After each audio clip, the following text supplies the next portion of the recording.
Hello, a very good afternoon to everyone at the Singapore Property Expo. We hope you guys are having, a good time looking at some great new property launches, thinking about your new place, your new home.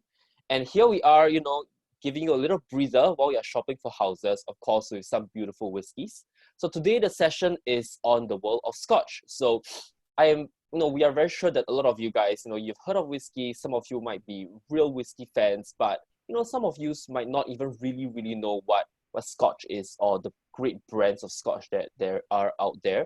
So at Beam Suntory, we have a whole portfolio of, some wonderful Scotch whiskies. And for today's session, we have Jamie here, our regional brand ambassador, who will take us through some of, the big hero flagship brands that we have at Beam Suntory.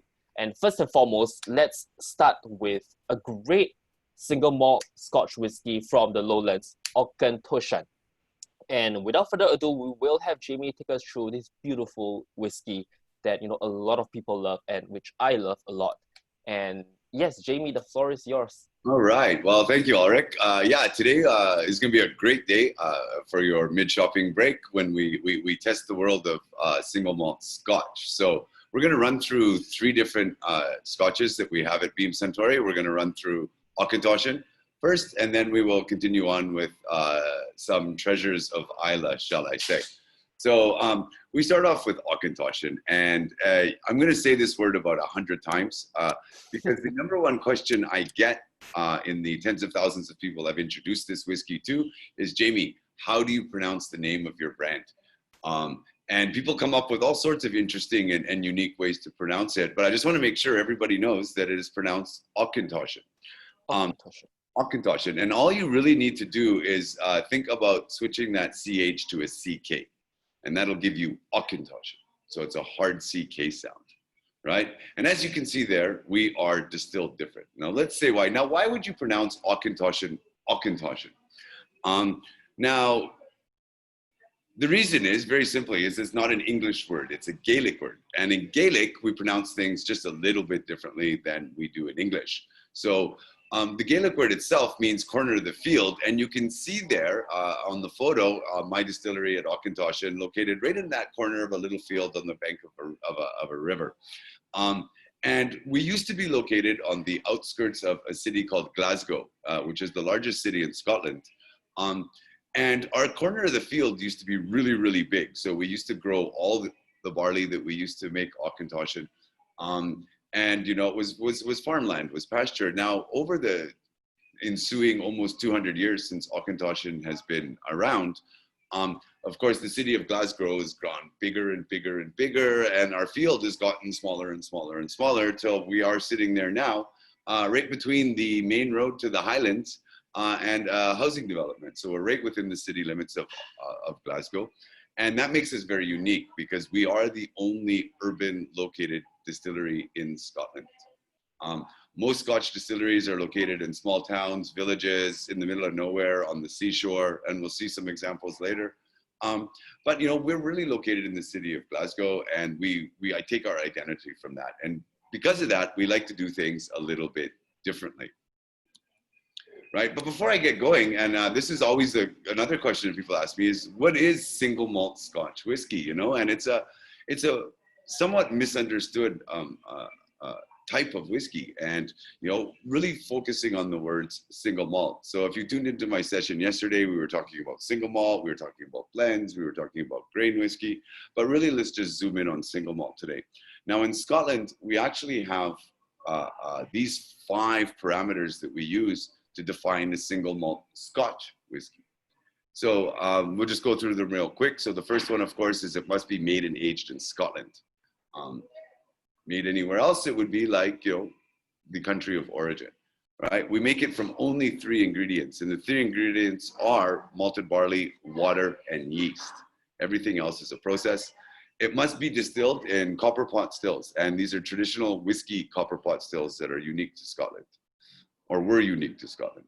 It must be then, the 4th one is aged a minimum of 3 years in oak barrels, without specifying the type. So we use many types of barrels in the aging of Scotch whiskey, including ex-bourbon cask, Oloroso sherry cask, Pedro Jimenez cask, wine cask, the list goes on and on and on.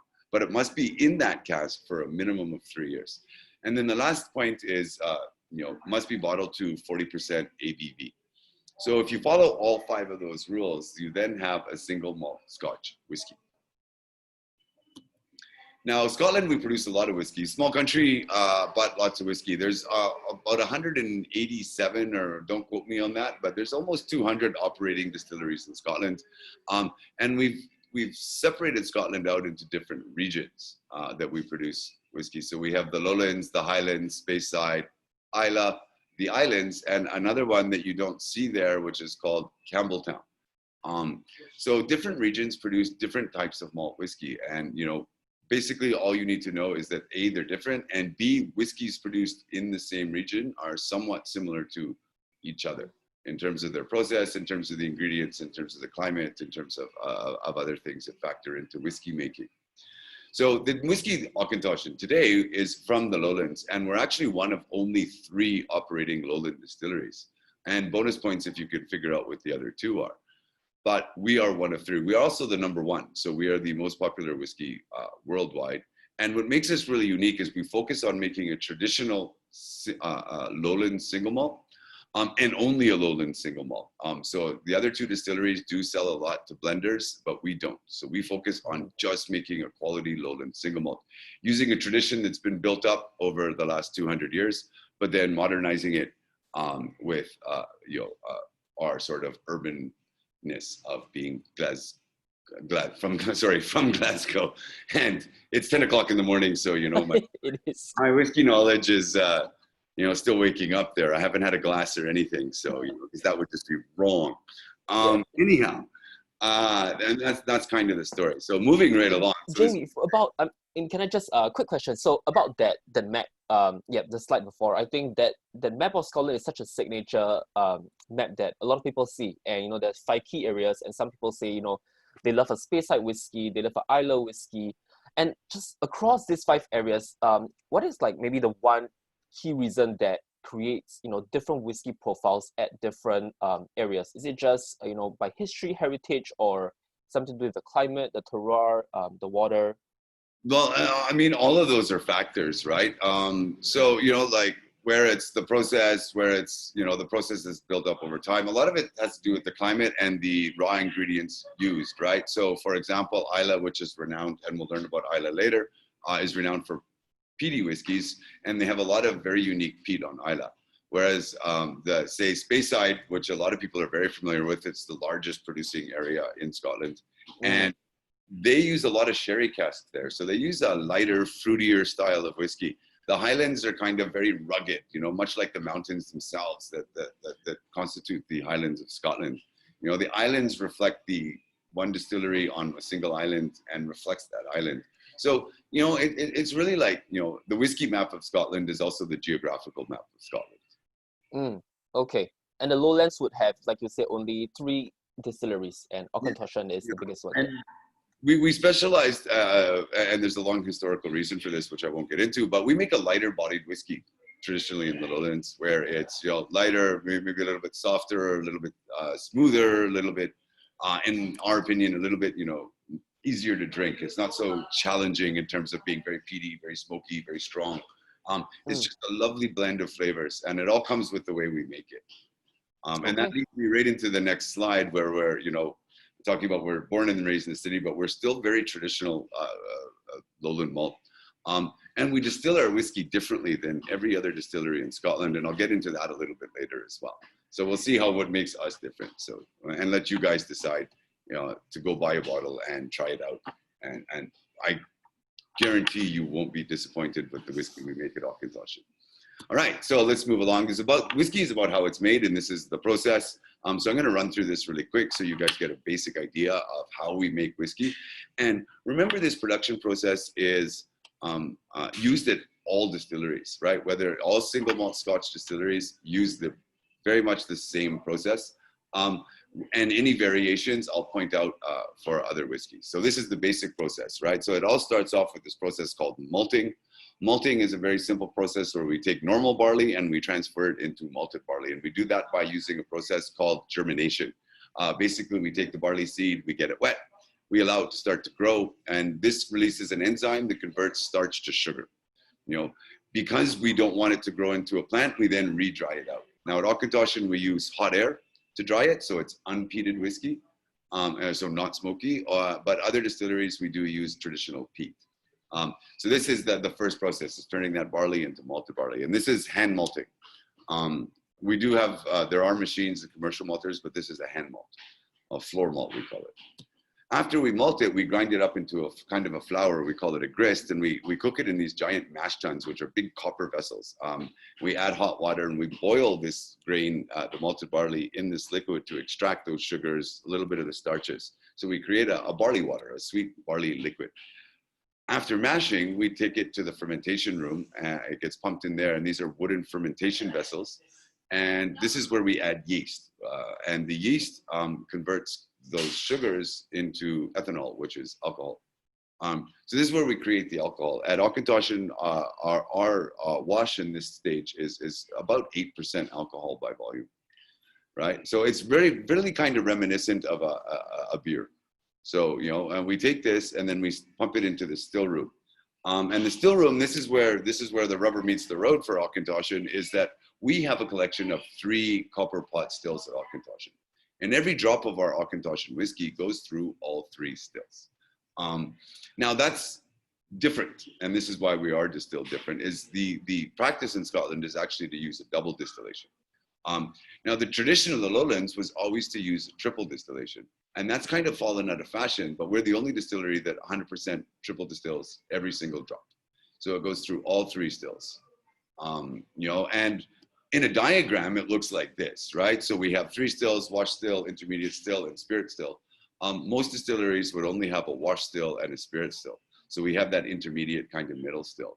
And as we go through this triple distillation, we come out at 81% pure alcohol. So we've distilled away a lot of the congeners, fusel oils, other characteristics of the whiskey to make this very light-bodied, very sweet, very smooth spirit. And you can really taste it in the Auchentoshan whiskey, where it's very, very light body, and this is our signature process. So, I mean, it's more expensive. It takes a lot longer. We can produce much less whiskey than a double distillation.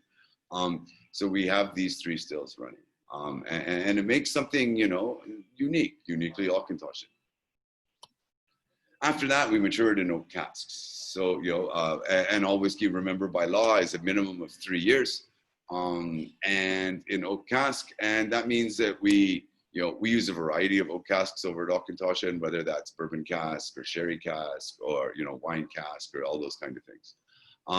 So we age, you'll see some of our whiskeys are age statement starting at 12 years. And then we also have non-age statement whiskeys, which is more about the way the whiskey is made. And we have our #1 most popular whiskey, which is a non-age statement called 3 Wood, which I'll talk to you about in a second.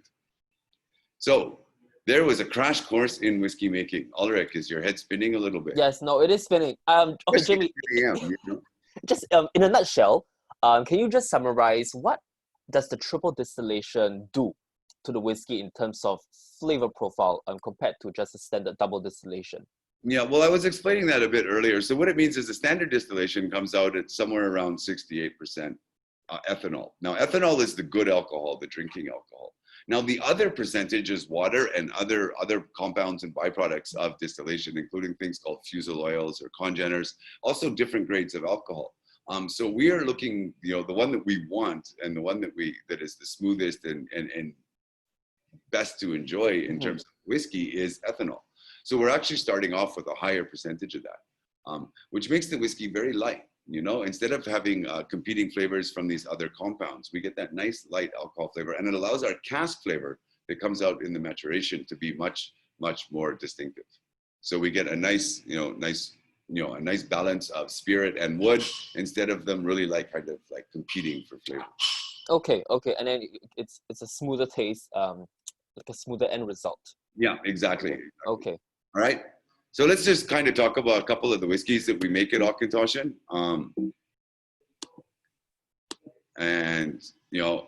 just kind of click through that side. So these are some of the expressions, right? So we start off as our flagship, which is a 12-year-old whiskey. It's of course a nice rich gold and has lots of flavors. There's a lot of things written there in the tasting notes, but if you remember only 3 words, remember these three words: caramel, citrus, and spice. Now, and this whiskey has a very caramel sort of sweetness to it, both in the nose and the palate. Has some citrusy notes that follow through from the nose to the palate, and finishes off dry and spicy. So this is a really good introduction to people who've never had a lowland whiskey. And it's aged mainly in bourbon cask with a little bit of sherry cask, but you're getting that rich kind of caramel from a bourbon cask. So it's a really good like starting place, you know. Actually, right now, I'll tell you all the secret. This is my favorite right now out of the whole portfolio. This is the one I drink.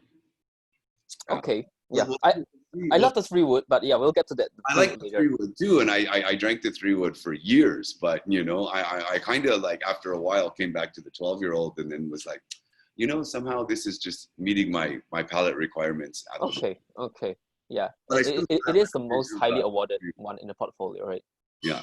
Yeah. It is one of our best known worldwide whiskeys, is the 12-year-old.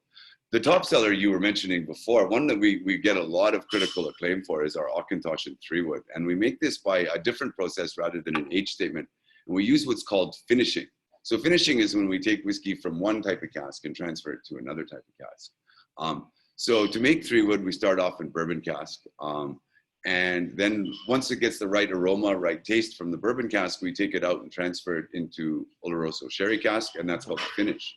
So it ages in the Oloroso till, again, right flavor, right aroma, and we finish it off in the last cask, which is Pedro Jimenez.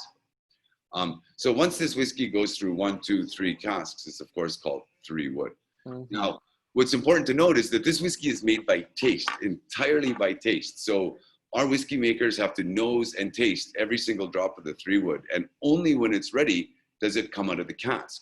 And that's why we can't put an age statement on it, because the age in years actually changes with every bottling, because it's made to this very specific taste profile. If I bottled it just by age, it would taste differently every time you bought it, which would obviously not be so good. So it would be like a surprise bottle. So we want it to be consistent throughout bottlings. So it's done entirely by taste. So it's actually done entirely by human beings. And it's probably the more fun type of whiskey to make if you work at the distillery, because every so often you have to go in, open a cask, taste a little bit, you know. No, it's perfect job, Jamie. Really, it's a perfect job. You know? Maybe that'll be my next job. You know, I'll be in a. You should. I'm just, you know, I'll just go and. What's your job? I taste whiskey. No, we'll see you there. And then we can have a queue out the door. All right, so that's 3 wood. So really beautiful whiskey. And in Asia, actually, this is our most popular, because it's got that really sort of sweet, fruity sherry cask influence. So you get like brown sugar, you still get some of that citrus, but you're also getting like raisins and plums and dried fruit, and you know, a little bit of like cinnamon kind of spice in it, but it's really rich, really sweet, really fruity, which is characteristic of all sherry cask whiskeys. So if you wanted to only buy one and you live in Asia, this might be the one you might choose. Yeah, this is definitely a very good one, 3 wood. Yeah, and we move on a bit to a little bit of the older expression. So this is an 18-year-old from Auchentoshan. It is 100% bourbon cask, which is something you don't find very often, actually, because a lot of casks, especially if you're only knowing Speyside whiskeys, they use a lot of sherry casks, so you always have that sherry cask influence. Now this is a full 18-year, 100% bourbon cask, so it gets a much different flavor profile, where it's got like fresh tobacco, a little bit of sweetness, barley sugar sweetness, caramelized sugar, you know, and a really distinctive toasted almond aroma to it. And then it's very kind of floral and fresh and sweet, and then has a nice citrusy mid palate, and has a very long kind of, you know, juicy, is the way I describe it, juicy finish. So it is again really light bottled. It's won double gold many times. You know, this is a perfect sipping whiskey. You know, you can drink it neat or on the rocks and just kind of enjoy. And if 18 isn't old enough for you, because I have one more, I also have a 21-year-old from Auchentoshan. And this is a marriage of bourbon cask and Oloroso sherry cask, aged for a full 21 years. Now, this is the only readily available. So we bottle this every year. It's a limited release, but we're the oldest regularly bottled lowland whiskey on the market. So there are specialty bottlings like vintage bottlings that we do at Auchentoshan and other distilleries, but 21 is released every year. And it's got this kind of reddish coppery color tinge to the gold coming from the sherry cask, from the Oloroso cask, but it has like some bright fruity notes, vanilla, oak, it's got some graininess, some nice fresh barley. The taste is surprising with that soft green kind of fruity flavor, a little bit of light chocolate, sort of chocolatey aromas, and then a lot of honey, and then has a nice kind of, dry finish, but very long lasting, that honey over flavor, and just kind of sticks around forever. So it's really lovely, lovely whiskey. So for those of you who are thinking that, you're going to buy a landed property instead of a condo, I think a bottle of 21 would go really nice there as the first bottle to sit in the house, Oh, for sure. Yes, or the whole flight of expressions. Yeah, and then, so we have like something for everybody. Like if you like bourbon and sherry cask mixed, if you like mixed, married together, if you like bourbon cask, if you really like a strong sherry cask flavor. So we have a little bit of something for everybody. But like, if you notice that we always say we're distilled differently with that triple distillation, is every single one of my whiskeys are also aged different. So, a variety of casks being used, ages and ways, like whether age statement, non-age statement, bourbon cask, Oloroso cask, Pedro Jimenez cask. So, you can take these 4 whiskeys and really learn a lot about not only my Auchentoshan, but also your own palate and what types of whiskeys you prefer. Great. Yeah. So all that to say is just buy the whole set. Yeah. Yeah, Jamie. So okay, I think to maybe just ending note on Auchentoshan. So you love the 12. That is your favorite.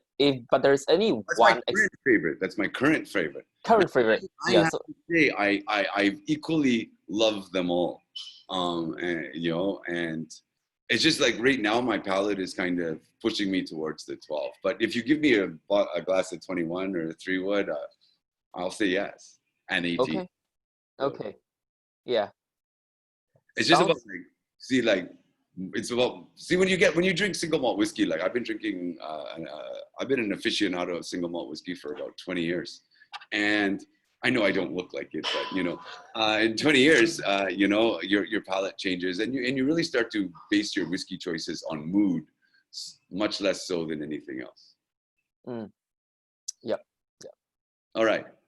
Any other questions about Auchentoshan? I have a thank you slide in this one. I didn't know that. No, it's a great slide. And yeah, thank you, Jamie, for the presentation of Auchentoshan. Great expressions. And yes, for all of you guys watching, yeah, it's readily available. Auchentoshan, you can get it anywhere online. You can visit winesandspirits.sg, and there's just a lot of exciting promotions that are going on right now for this great brand of whiskey.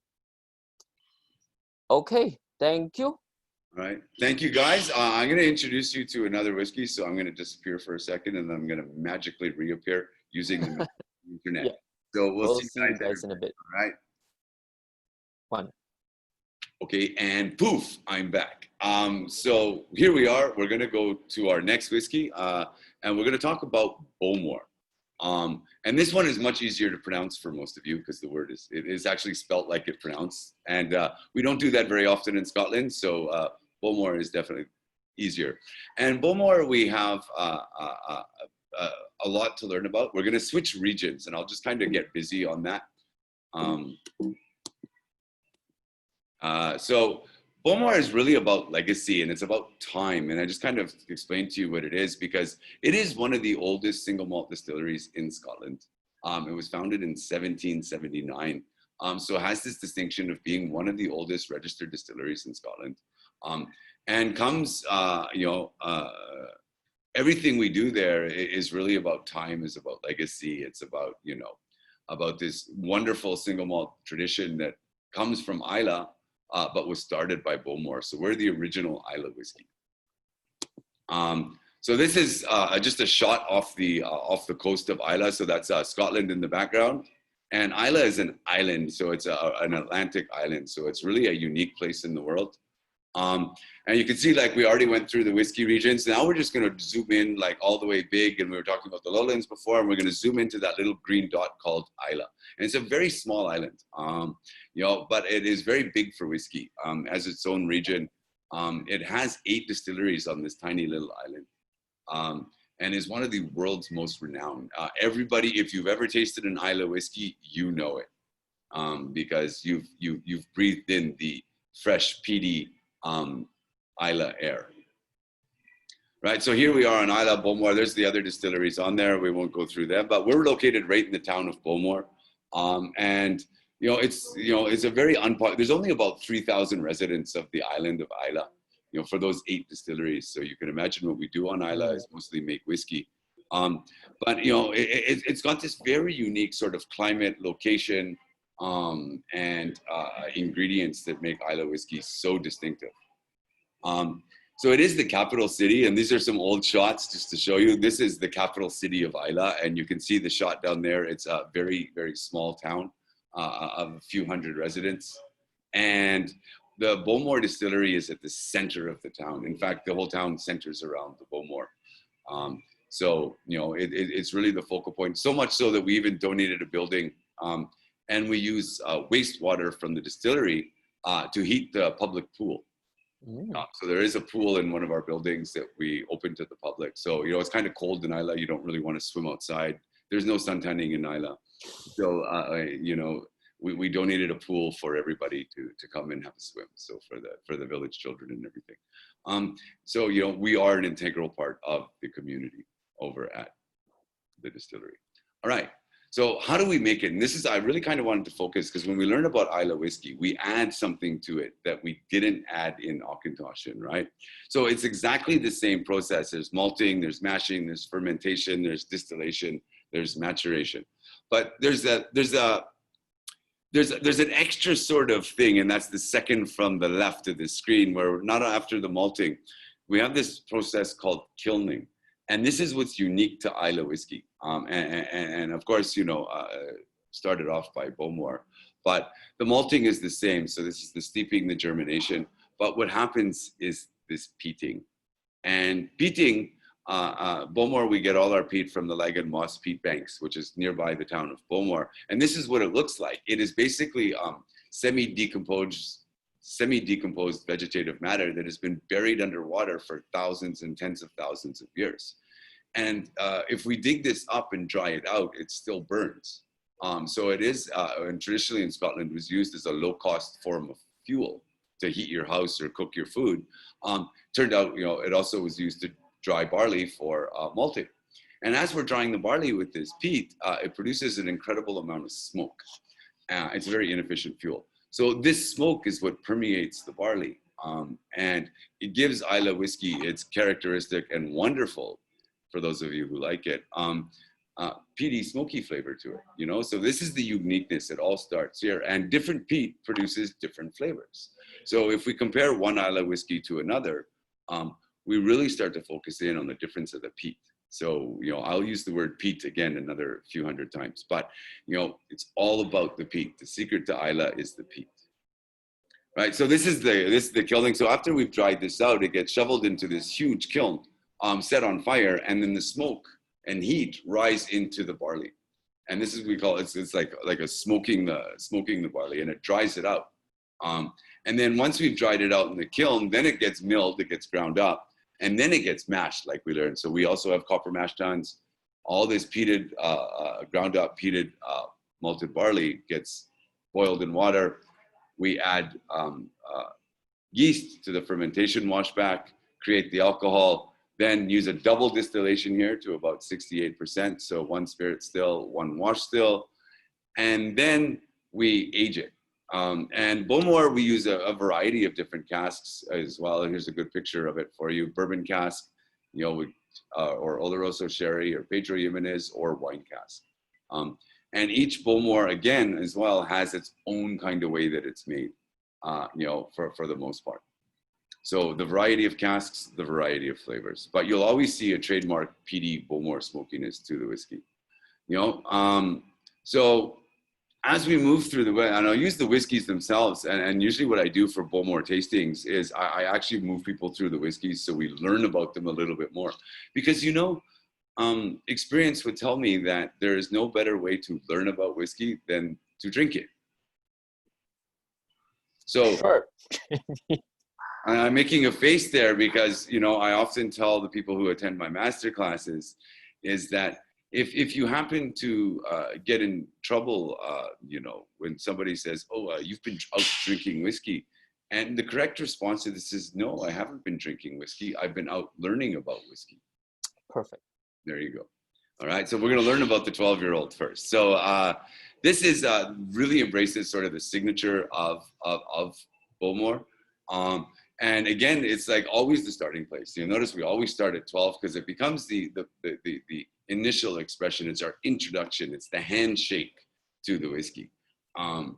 And for Bowmore 12, it also happens to be one of the more distinctively peaty ones. So you get, if you really like peat smoke, it's matured in 100% bourbon cask.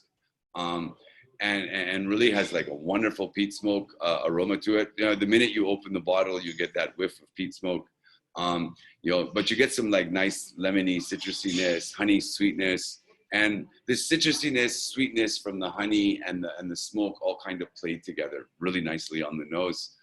It's very warm, so when you take a sip, you get this immediate sensation of warmth. Some subtle honey, dark chocolate flavors in there. And then the finish is that nice, smoky, dry peatiness. But it's very mellow, very smooth. And you kind of get that lemony note at the end as well. So it's like, you know, really like a pure, unadulterated. And if you remember that picture of Isla from the coast, if you could take that picture and put it in a bottle, that's what you would have, would be the Bowmore 12. You know, so really, really good introduction to Bowmore. So highly recommend the 12. We also have a 15-year-old variant, which is also very interesting because this, remember, this uses finishing. Now we learned about finishing with 3-wood, but we do this one a little bit differently. So we actually take our 12-year-old Bowmore, the 100% bourbon cask, and we take some of it and we put it into Oloroso sherry casks. We finish it there for 3 years, approximately 3 years, minimum of 3 years actually. And we let it finish and so it starts to pick up some of those Oloroso sherry cask flavors, so some fruitiness and stuff like that. And at the end of the 3+ years that it's in there, it gets bottled as 15-year-old. So this is a finish, a 3-year-old Oloroso cask finish. And this, you know, changes the color, but it also like makes that dark chocolate aroma and even flavor much more prominent in the whiskey. And you start getting that dried fruit, raisiny, sultana, and the smokiness just kind of in the background. You know, it's got a nice woody kind of cedar-like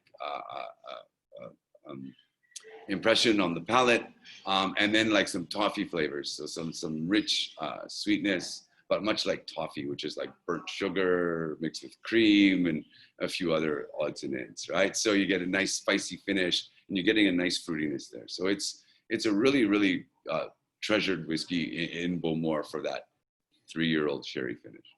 So it gives you the best kind of both worlds. From there, we move on to 18. Now 18 is, and you can always see on these slides all the medals down there on the left-hand side of the screen. And Bowmore is one of the most award-winning whiskeys in Scotland and one of the most collectible when we get into our special expressions. The oldest whiskey we bottled was 67 years old. Wow. In cask. So is really, and not cheap, but you could buy a house. 2 houses.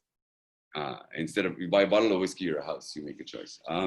Anyway, so the 18-year-old is now a marriage of bourbon, 18-year-old bourbon cask and 18-year-old sherry cask. And we carefully marry these together to give us a very unique flavor profile as well.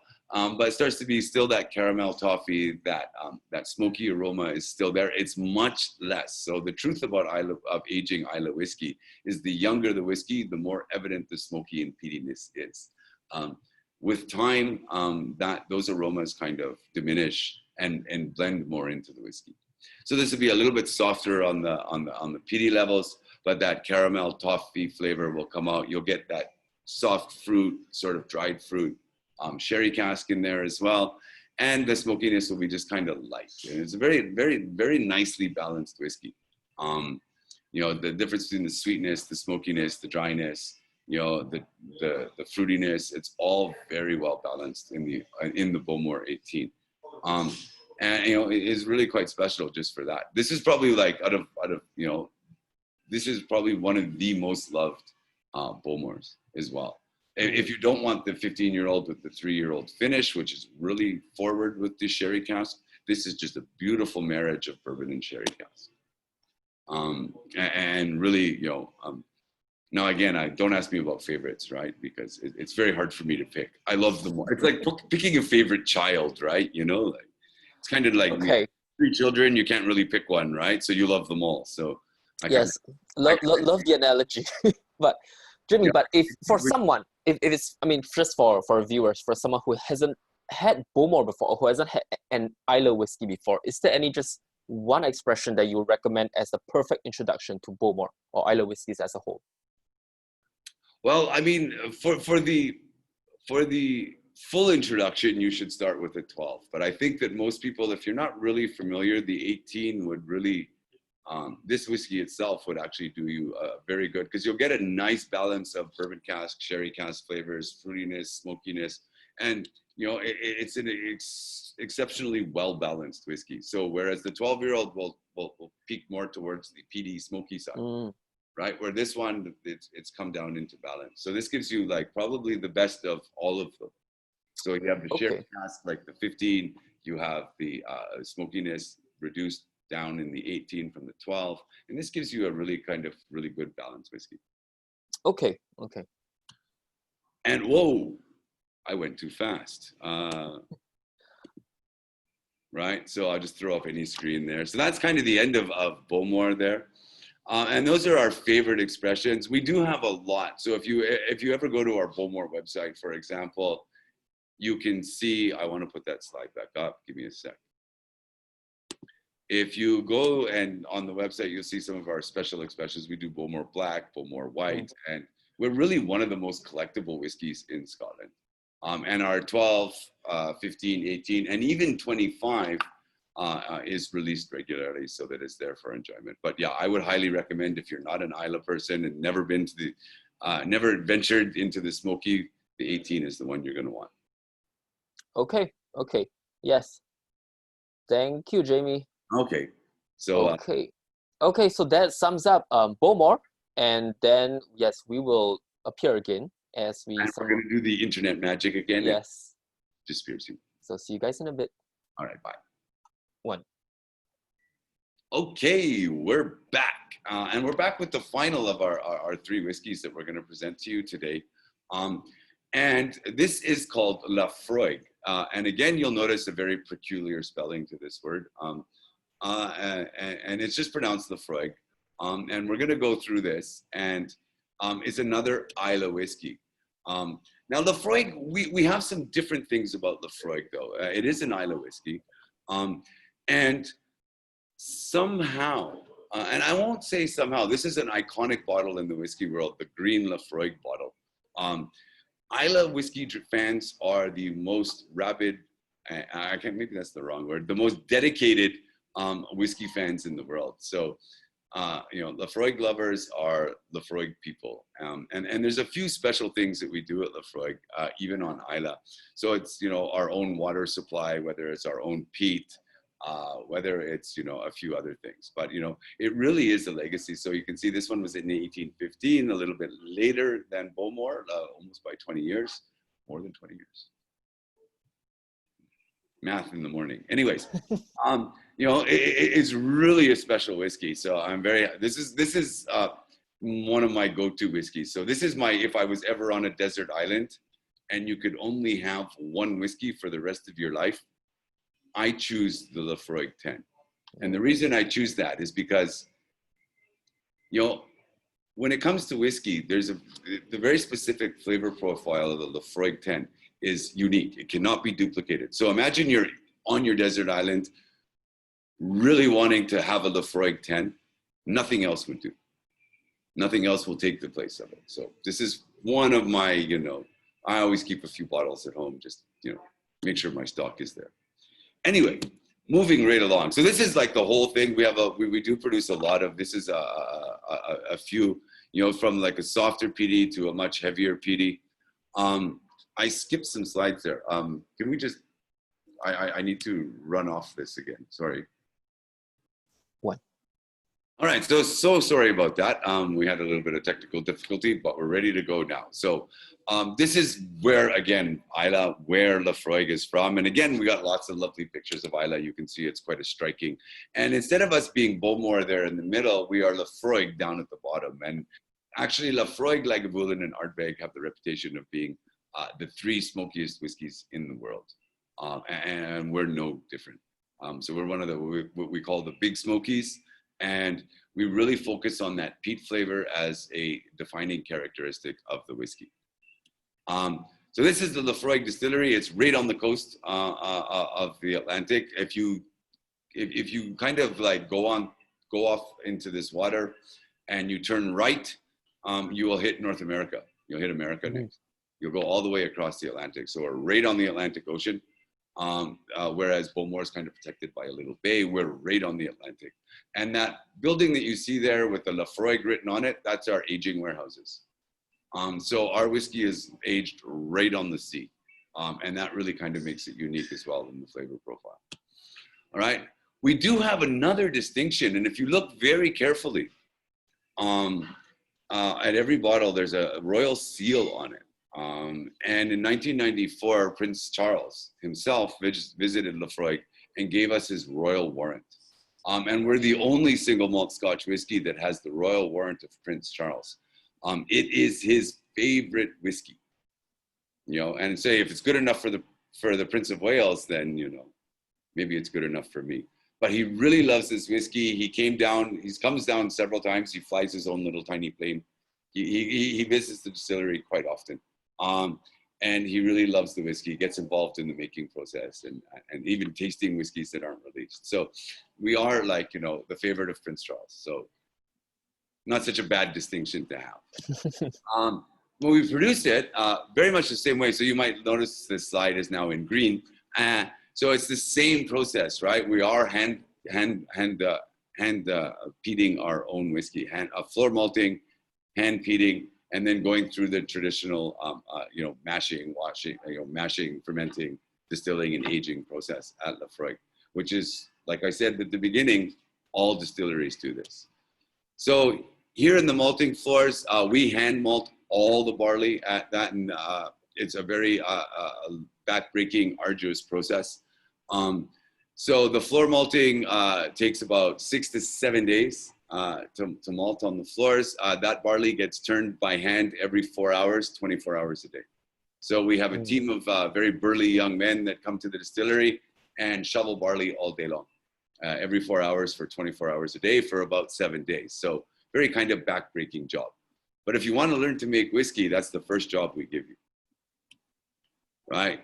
That's the video. Now, we do have this, and this is, I just kind of make this sort of thing, is the Kilbride stream.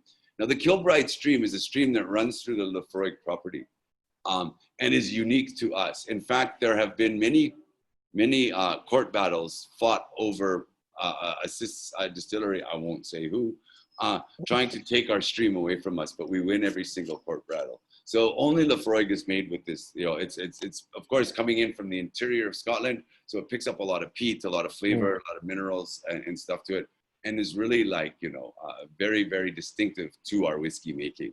So the Kilbride stream, it's ours and ours alone. And then there the Scottish comes out, you know, it's ours. Anyways, now again, we use peat, and we have our own peat banks over at Laphroaig. And this is a really great shot of how it's cut. So we use this old tool to cut out the swaths of peat. And then we put it in the sun. Well, I mean, if there was sun in Isla, and dry it all out. And this is, like I said, is that partially decayed vegetation that burns with that wonderful smoky aroma. And the smoke at the peat, sorry, at Laphroaig actually has a very high seaweed content to it. So, you know, tens of thousands of years ago, there was a lot of ocean covering the distillery, and we got a lot of seaweed into it. So it produces a very unique flavor profile in the peat, right? So types of peat, we'll kind of skip. So this is the actual name of it, and this now you can see that the blocks have been cut and sitting on the grass. And the name of the bog is Glen Matry, and Glen Matry is ours. It's on the Lefroy property as well. So no other distillery can take this. So we have unique water, unique peat, and that's what's really signature about Lefroy. You know, so if we were to run out of water or run out of peat, that's No, my you sad cannot eyes. have Those Lefroy. are my sad eyes. Did you see that? You know, sad eyes. We would run out of Lefroy whiskey. So let's hope that doesn't happen. Right. Other than that, it's all the same. So we use, we use mash tuns. We take that, hand peated Isla peat, Lefroy peat, put it through mashing. So we cook it up. We ferment it. Notice we use steel fermenting things, not wood, which is very traditional. We're using stainless steel. We distill it in our copper pot stills, and it is a double distillation again of a spirit still and a wash still. Well, wash still first. And our stills are actually quite short, so you can see there they're quite short. And the line arm is facing up, which is unique. And the line arm is that kind of arm you see. And instead of it being most stills, it points down. Ours points up, so that again the heavier oils and flavors cannot. It changes the quality of the spirit. So it's light-bodied but heavily peated. So not heavy-bodied and heavily peated. Because if it was heavily bodied and heavily peated, It'll be a lot, too much. it would be a lot, right? Yeah. We use a variety of casks as well. So one thing that we do it a lot at Lefroy is we vary the casks. So using from all the way up to 500-liter sherry butts, all the way down to 125-liter ported casks. So these are very, very small. You could basically pick one up and carry it around. I mean, it would weigh 125 kilos, but technically you could possibly do it. So it's really this variety of casks. And so sherry cask, bourbon cask in the bourbon barrels, and then bourbon porter casks, white American oak porter casks. So it gives our whiskey, again, a range of flavors, because the peat and the water are important, but of course 10, 12 years in a whiskey barrel also makes the whiskey very, very different. And I missed the thing. So what makes it unique? Well, we just talked about it right there. We have our peaty water, we have our Glen Matry peat bog, our own peat. This cold smoking process, I didn't talk about it because it's a bit technical, but instead of letting the heat come in, we just let the smoke in. Which is, we actually put water on the burning peat, and it creates lots of steam and smoke. And we use that to dry the barley, and those, unique distillations with those upward facing line arms. So this is really like the 4 key points about what makes it unique and why it is my go-to. Now we are very proud of our peaty smoky flavors, and we have this saying around the Lefroy where we say opinions welcome. So, if you really love it, please tell us. If you really don't like it, also tell us. We don't mind, you find it too peaty, too strong. We're not too fussy about that. We just like our whiskey the way it is. So we'll kind of go through a few of these to kind of see. This is the number one. And this is full on Isla peat. So this is and this is John Campbell, the whiskey maker. He calls it a big peaty slap in the face. So this is just huge smoke, full on smoke. You can open a bottle of Lefroy 10-year-old, leave it in the corner of a room, and in 10 minutes, the whole room will smell like Lefroy peat. So it's a very peaty whiskey for your peat whiskey lovers. And I know if you're listening to me now and you are a peat whiskey lover, love and adore the Lefroy 10-year-old. So it has a sort of seaweedy, kind of sea-like smell to it, very medicinal, almost like iodine. Some sweetness to it. It's very full-bodied. It's nice and sweet on the palate. You get some saltiness on the palate because the aging warehouse is right on the Atlantic coast, and then just layer after layer after layer after layer of peat. So the smokiness just goes and goes and goes. And it's 100% ex-bourbon cask. So it's really the purest expression of Lefroy. And I'll let that sink in for a while because, it's kind of like I just took a sip in my mind, and now I'm contemplating that wonderful, beautiful flavor of Lefroy 10. All right, so we move along. So Lafroig Select. I don't know if wait, this is available. Anyways, so this is again starting to use different types of casks. So we start using American cask, Oloroso, and PX cask. So this is a selection of our most popular casks. And this has been carefully married together. So you get the peat, yes, but you're also going to get some dryness, some red ripe fruits. You're going to get some, and the fruitiness is really starting, fruitiness, citrusy, citrusiness starts to come in, and it's really richly flavored from all four types of our casks.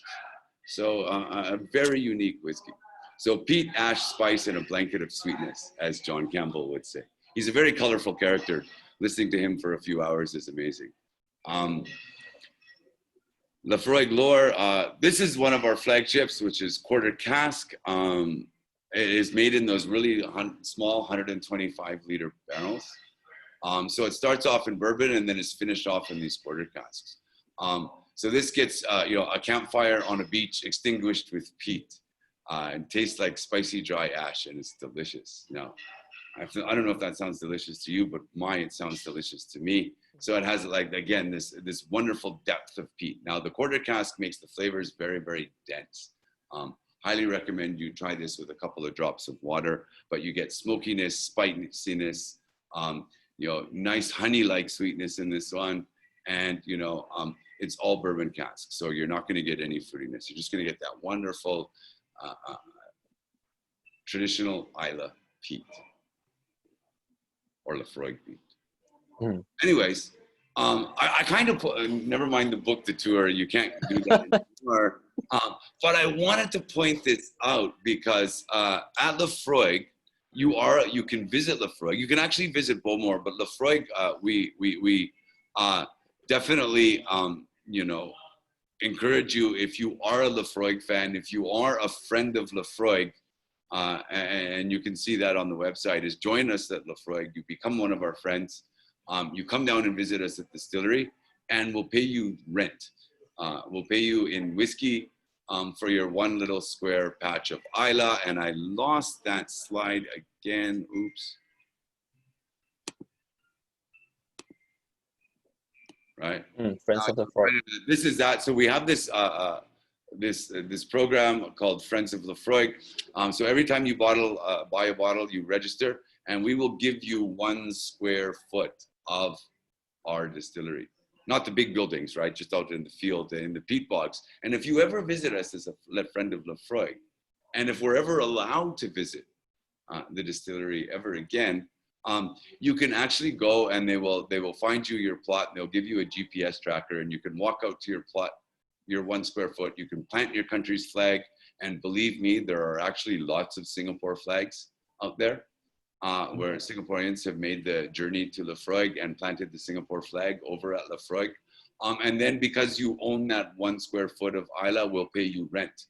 And we pay you rent in whiskey. So you can join and have a special tasting with us to taste not only some of your favorites, but also some things that are like, kind of unique to Friends of Lafroig. So it's actually the world's largest whiskey club. We have, I forget how many million members worldwide. And it is the biggest whiskey club in the world. So if I scared you off with all the peat and all the smoke and all the power, just remember there's millions of people who do like it. And we do have this saying at Lafroig, if you don't like it now, just wait, you'll get there. Very nice. All right. So that's us at Lafroig. So yeah, do come down and visit us whenever we're allowed to travel again. Hopefully that is soon. We'll see. I mean, hopefully by mid next year. I know. Fingers crossed as well. You can't see my toes, but they're also crossed.